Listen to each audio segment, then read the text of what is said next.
Hey, welcome to another episode of The Pilot's Advisor. Today's a special edition of the episode because Ryan just went to the New York Stock Exchange and actually got to walk on the exchange, see the closing bell live, and had a great experience. So we're going to learn from him what that experience was like and talk to him all about it on today's episode. I'll grab Ryan and we'll get started.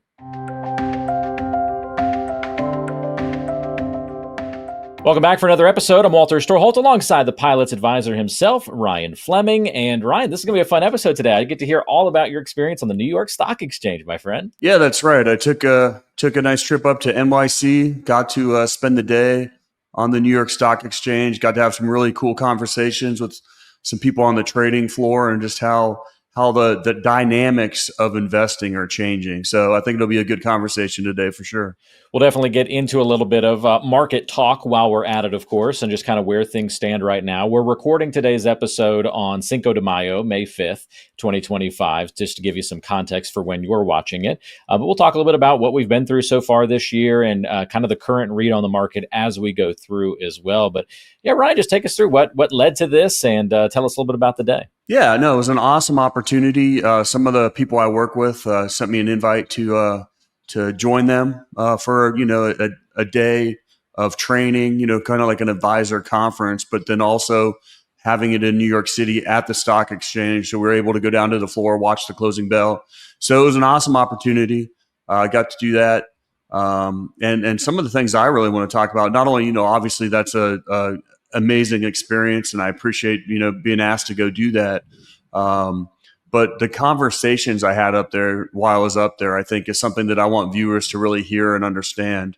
And one of the things that really stuck out to me was we know that in the new environment that we live in, that AI and technology and algorithms are going to affect how markets react. And I had no clue how crazy it's getting. And one of the biggest things we talked about was high frequency trading and how quickly they can trade now. And also that 80% of every single trade that's made is already being made by computers. So I think we saw that last month. I mean, we saw a little bit of a sell-off and then there was a ton of automatic selling. And the next thing you know, the market was, in panic mode when half of it was actually done by computers.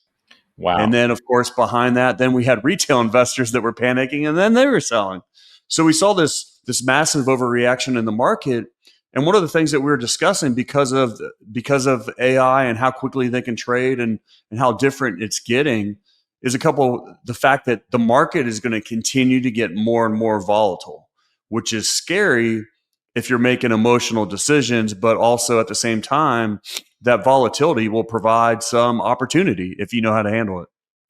Well, that's really interesting that you mentioned that. I am just shocked to hear that it's 80% of that is just all kind of being done by computers, and we're working algorithms into this whole setup as well. And it's just kind of wild to see how fast that causes that volatility to spike. And as you mentioned, it's going to become something more and more frequent that we have to deal with. So I don't know, it makes me a little nervous because the news obviously likes to grab onto negative headlines and run with it. And so I feel like we're just going to constantly get stories of the market experienced a historic drop. And that's just because things are going to get more and more volatile, but it doesn't necessarily mean that things were worse than, prior drops of kind of a similar stature. I don't know. It's hard to get grips onto it, I suppose. Yeah. And I think it's even more scary too, because you have, like say the 10% pullback we had this year was the fastest one in like 75 years or something like that. And you wonder if they're going to get worse. Now, the other side too, if you're in a portfolio where you have investments where they're not being actively managed and you're sitting there in the old school way of low cost ETFs, passive strategy, let it do its thing, it's going to be harder and harder for you to make up those pullbacks.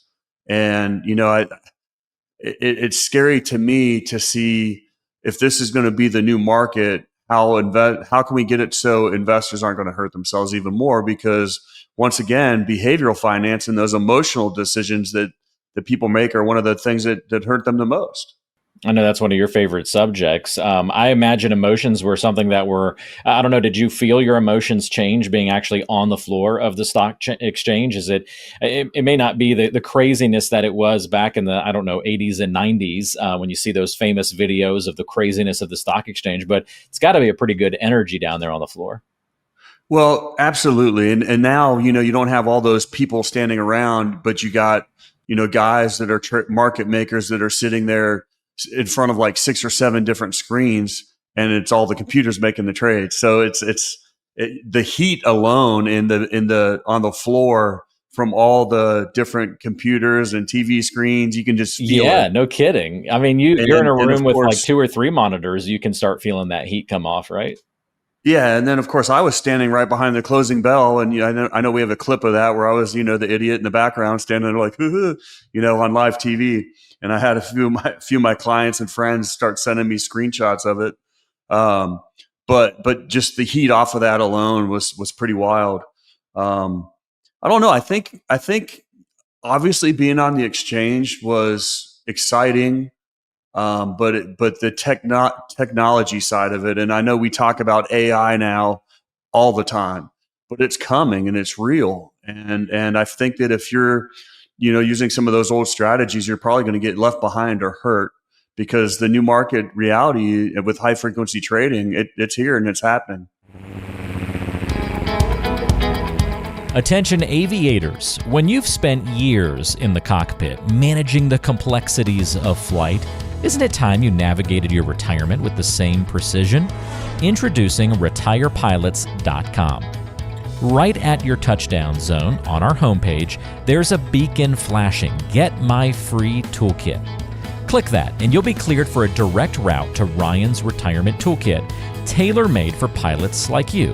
Inside, you'll find 2 of his important works, The Pilot's Advisor and Pilots Retire Early.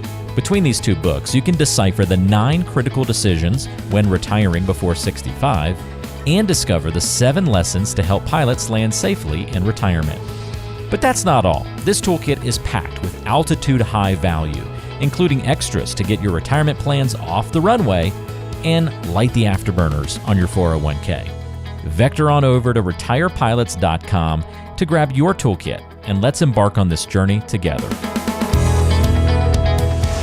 What can be done, Ryan? I mean, what's an actionable item that maybe you learned while you were out there, or is it just more of your traditional advice to folks and what they can do kind of in this new age? I think, obviously the same, principles hold true. We always talk about, don't stock pick, don't market time, don't track record invest. But I think that the technology, the AI and the algorithms might have to play a part in handling the market, like having a plan for when these dips happen and taking advantage of them. We might be in a situation where you have to have that downside protection by having stops, like a stop on the top end and the bottom end. It's just getting more and more complicated is what I'm seeing. I mean, ignorance is bliss. But peeking behind the curtains and see what's going on, it's like, oh my gosh, how are we going to handle this and how are we going to get better? And it makes for an interesting conversation for sure. Tell me a little bit more about stops. So you're talking about, instead of riding through the ups and the downs, this is different from timing. We're not trying to time the bottom or time the top and get out of the way, but you're talking about kind of like just emergency stops that when the volatility drops so quickly, it can get you out with a plan to get back in soon. Or how do you implement that in a client's plan? Yeah, it's something that we call pivot points. But anytime you buy into a position, mathematically, you can calculate a top stop and a bottom stop. So we don't know which way the market's going to go, but mathematically, we can actually determine the best time to get out, so you can lock in that, say, whether you can lock in that gain, or let's say the market's tumbling, it's protecting you from the downside. So you only got a little bit of that loss, and then you get back out. And then the technology will buy you right back in with those same stops. So depending on how quickly the market's moving or changing, it can protect you at some point from not, going right back in. So it's pretty crazy stuff. I don't know what to tell you, and of course it takes a lot of money and research and power to put these things together. But because of automated trading and computers, it's possible. How does this change the communication there on the floor? Like, are the brokers or the people that are on the floor, are they communicating directly with clients? Is it wholesale folks that are buying? Is it more just of a tour at this point to go to the New York Stock Exchange? Is it more nostalgia than anything? Well, I kind of think it is because it's, the exchange is almost quiet. I mean, it's very quiet on the floor. Nobody's yelling or, Yeah. it's not like the old movies you saw or, the Wall Street or Boiler Room or whatever. I mean, it's just not, it's pretty quiet. It's kind of sad. Because everything's done online. In a way, fun to watch in the past, right? The craziness. Yeah. Yeah. Nobody's in there smoking and throwing pieces of paper and yelling and fighting. there was none of that, but it was definitely a treat. And it made it a little bit easier being there as well, simply because on Thursday and Friday of last week, I feel like the market really started to get a lot of traction. We, going in the right direction. We had 2 big days where the market was up. And I think that helped the experience. Talking with a lot of other advisors that were there, I think that the general consensus is that everybody feels like the market's actually pretty healthy. Now, granted, we still have to make up for the losses that happened because of a lot of the tariff conversation. But almost everybody in agreement really feels like we ink a couple of these deals with a few countries that the market's really going to take off.